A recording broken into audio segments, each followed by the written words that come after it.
వరుస ఎన్కౌంటర్లతో మావోయిస్టుల సంఖ్య తగ్గిపోతున్న తరుణంలో ఆ సంస్థ కీలక నిర్ణయం తీసుకుంది. ఛత్తీస్గఢ్లోని బస్తర్ మావోయిస్టు సంస్థలో కీలక మార్పు చోటు చేసుకుంది. ఆ సంస్థ కొత్త ప్రధాని కార్యదర్శిగా తెలంగాణలోని కరీంనగర్ జిల్లాకు చెందిన దళిత నాయకుడు తిరుపతి అలియాస్ దేబూజీ నియమితులయ్యారు.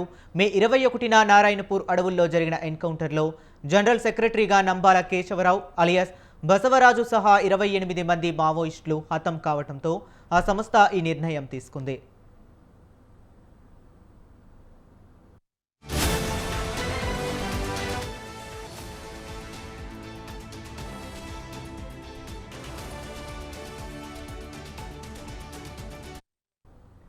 అదే సమయంలో పిఎల్జీఏ మొదటి battalion commander Madvi Hidma alias Santosh alias హెడ్మలుకు స్పెషల్ జోన్ల కమిటీ కార్యదర్శి బాధ్యత అప్పగించారు. 2010 దంతెవాడ దాడి, 2019లో బీజేపీ ఎమ్మెల్యే భీమా మాండ్వి హత్య వంటి అనేక దాడులకు హిడ్మా ప్రధాన సూత్రధారిగా ఆరోపణలు ఎదుర్కొంటున్నారు.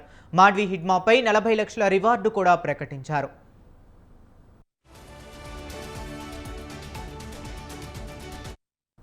ఇక ఇదే అంశం గురించి మరింత సమాచారాన్ని మా కరెస్పాండెంట్ అయ్యప్ప ఖమ్మం నుంచి అందిస్తారు. అయ్యప్ప, చెప్పండి. హరీష్, మావోయిస్టులు సంస్థలు అయితే మార్పులు చోటు చేసుకున్నట్టు తెలుస్తుంది. దీనికి సంబంధించిన ప్రధాన కార్యదర్శిగా తిరుపతిని కూడా నియమించినట్టుగా మన సమాచారం అందుతుంది.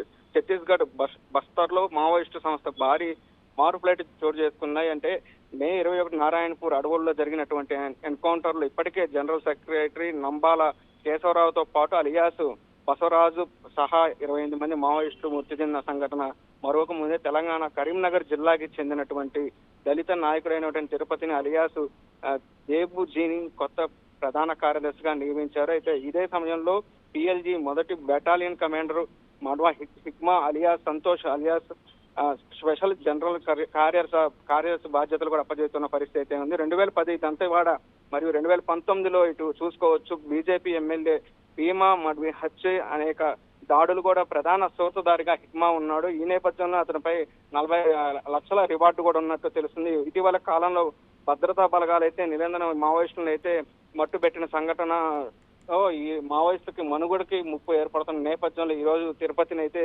నియమించినట్టయితే మనకి తెలుస్తున్న పరిస్థితి అయితే ఉంది. ఏదైనప్పటికీ కేంద్ర ప్రభుత్వం మావోయిస్టుల అణచివేతలో భాగంగా అయితే ఇప్పటికే ఈ సంవత్సర కాలంలో సుమారు 200 పైగా కూడా మావోయిస్టులు అయితే మృతి చెందారు. అందులో ప్రధానంగా తెలంగాణకు సంబంధించినటువంటి ముఖ్య నేతలు కూడా ఉన్నారు. మరోవైపు మావోయిస్టులు మనుగడ కోసం అయితే ఈ రోజు కీలక నిర్ణయం తీసుకున్నట్టు మనకి తెలుస్తున్న సమాచారం. ఏదైనప్పటికీ కేంద్ర బలగాలతో పాటు ఇటు పోలీసులు కూడా అయితే ఛత్తీస్గఢ్ తెలంగాణ రాష్ట్ర సరిహద్దుల్లో కూడా కుమ్మింగ్ నిర్వహిస్తూ మావోయిస్టులను అయితే ఏరివేతలో భాగంగా ఆపరేషన్ కాగర్ నేపథ్యంలో ఇటు అమిత్ షా కూడా ముఖ్యంగా ఈ సంవత్సరం అంటే ఇప్పుడు ప్రస్తుతం 2025 ఎండింగ్ కల్లా పూర్తిగా మావోయిస్టులను అయితే అణచివేత తీసుకుంటాను కూడా చెబుతున్నారు. మరోవైపు మావోయిస్టులు అయితే లొంగిపోతున్న పరిస్థితి అయితే నేపథ్యంలో ఈ రోజు కరీంనగర్ జిల్లాకి చెందినటువంటి తిరుపతిని నియమించడంతో ఆ కొత్త ఉత్సాహం మావోయిస్టులు అయితే నెలకొందని కూడా చెప్పొచ్చు. Harish. Okay, right. Thank you Ayyappa.